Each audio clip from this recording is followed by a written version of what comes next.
Bapak L. Sibuea. Mau bertanya Pak Pendeta, apakah umat Tuhan yang berjumlah 144.000 yang disebutkan di kitab Wahyu 7 ayat 4, Wahyu 14 ayat 1, 14 ayat 3 adalah orang-orang zaman dahulu yang sudah mati semua, atau masih ada yang hidup, atau belum dilahirkan sampai dengan saat ini? Terima kasih, Tuhan memberkati. Demikian Pendeta. Terima kasih, selamat malam Pak Sibuea. Bagus sekali pertanyaannya. Untuk mengetahuinya, maka kita perlu melihat sedikit latar belakangnya di dalam Wahyu pasal yang ke-6. Wahyu pasal yang ke-6 menggambarkan tentang peristiwa-peristiwa yang terjadi mulai dari zaman kitab Wahyu ini ditulis pada abad pertama Masehi sampai kepada kedatangan Tuhan Yesus yang kedua kali, yang digambarkan oleh meterai yang dibuka, mulai dari meterai yang pertama. Dan kita baca di dalam pasal yang ke-6, pasal yang ke-6, pada waktu meterai yang ke-6, jadi ini sudah menjelang akhir lah. Dikatakan di sana bahwa pada waktu meterai yang ke-6 itu dibuka dan akan diberitahukan kepada kita apa yang terjadi pada saat itu dalam nubuatan ini, maka dikatakan di dalam ayat yang ke-12 terjadi gempa bumi yang dahsyat, lalu kemudian ayat 14 menyusutlah langit bagaikan gulungan kitab, lalu ayat 15 raja-raja di bumi, pembesar-pembesar, perwira, orang kaya, orang berkuasa, budak, orang merdeka. Jadi tidak pandang bulu siapa saja yang tidak bersedia, mereka akan bersembunyi ke dalam gua-gua dan celah-celah batu karang di gunung. Kenapa? Ayat yang ke-16 dan 17 mengatakan, mereka berkata kepada gunung-gunung dan kepada batu-batu karang itu, runtuhlah menimpa kami dan sembunyikanlah kami terhadap Dia yang duduk di atas takhta dan terhadap murka anak domba itu. Sebab sudah tiba hari besar murka mereka, dan siapakah yang dapat bertahan? Sudah tiba hari pembalasan kepada mereka melalui kedatangan Tuhan Yesus yang kedua kali.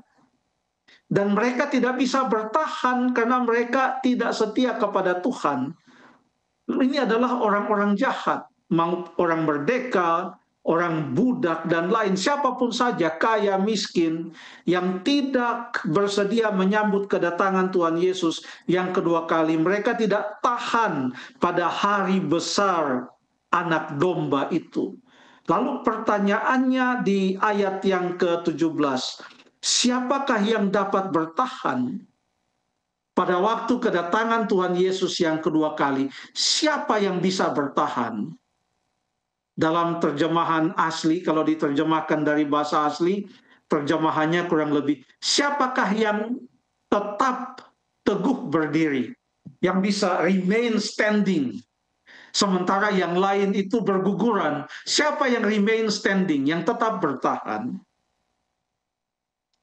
Maka jawabannya ada di pasal yang ke-7. Inilah pertanyaan dari Bapak Sibuea. Ya. Yang dapat bertahan itu adalah yang jumlahnya 144.000. Ayat yang keempat. Aku mendengar jumlah mereka yang dimeteraikan, dan mereka yang dimeteraikan inilah yang dapat bertahan. Jumlah mereka yang didengar 144.000 yang telah dimeteraikan. 144.000 yang telah dimeteraikan dari semua suku keturunan Israel.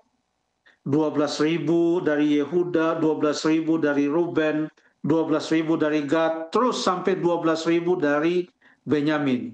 12.000 kali 12, 144.000. Perhatikan Pak Sibuea dan saudara-saudari sekalian bahwa jumlah ini bukan dihitung, jumlah ini bukan dilihat, tapi jumlah ini didengar. Itu yang dikatakan di ayat yang keempat. Aku mendengar jumlah mereka.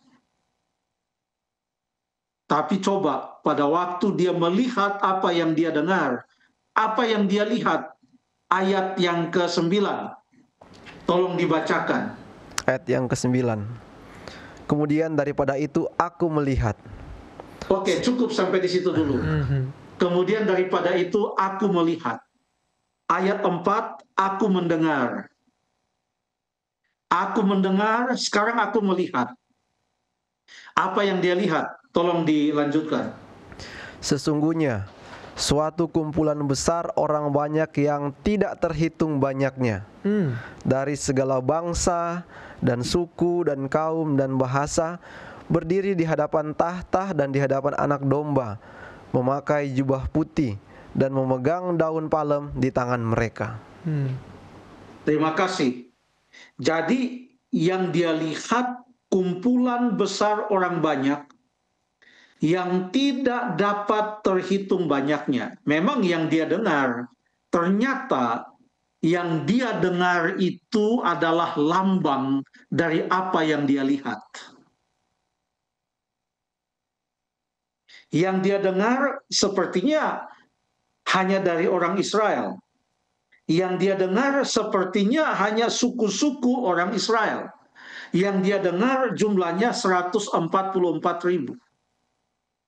Tetapi yang dia lihat, ternyata ini kumpulan besar, orang banyak tidak dapat dihitung, bukan hanya dari satu bangsa atau bangsa Israel, tapi dari segala bangsa. Saya yakin ada bangsa Indonesia di sana. Lalu kemudian suku. Dari segala suku ada di sana. Lalu kemudian dari segala kaum. Dari segala bahasa. Bukan hanya mereka yang berbahasa Ibrani. Tapi dari segala bahasa. Kenapa terjadi seperti ini? Karena Yesus sendiri mengatakan di dalam Matius 24 ayat yang ke-14. Dan Injil kerajaan ini akan diberitakan kepada segala bangsa untuk menjadi kesaksian kepada mereka. Setelah itu barulah apa? Tiba kesudahannya.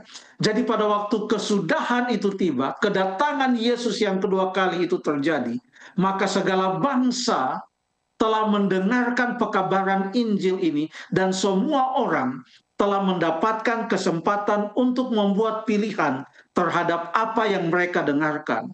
Jangan heran, pada waktu kedatangan Yesus yang kedua kali, itu bukan hanya satu bangsa yang menyambut, bukan hanya satu bangsa atau satu suku atau 12 suku yang akan masuk ke dalam kerajaan sorga. Tapi segala bangsa, segala suku, segala kaum, dan segala bahasa. Berdiri. Kata berdiri di sini sama dengan kata bertahan yang kita baca di pasal 6 ayat yang ke-17. Siapakah yang dapat bertahan?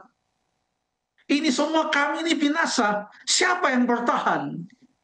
Yang bertahan adalah mereka yang setia kepada Anak Domba Allah itu, kepada Yesus Kristus. Dikatakan merekalah yang berdiri di hadapan takhta dan di hadapan Anak Domba itu. Mereka yang dapat bertahan. Jadi siapakah 144.000 ini?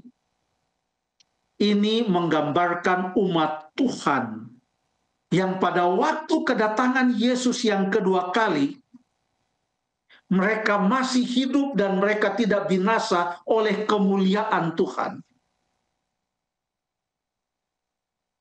Itulah 144.000 itu. Terima kasih.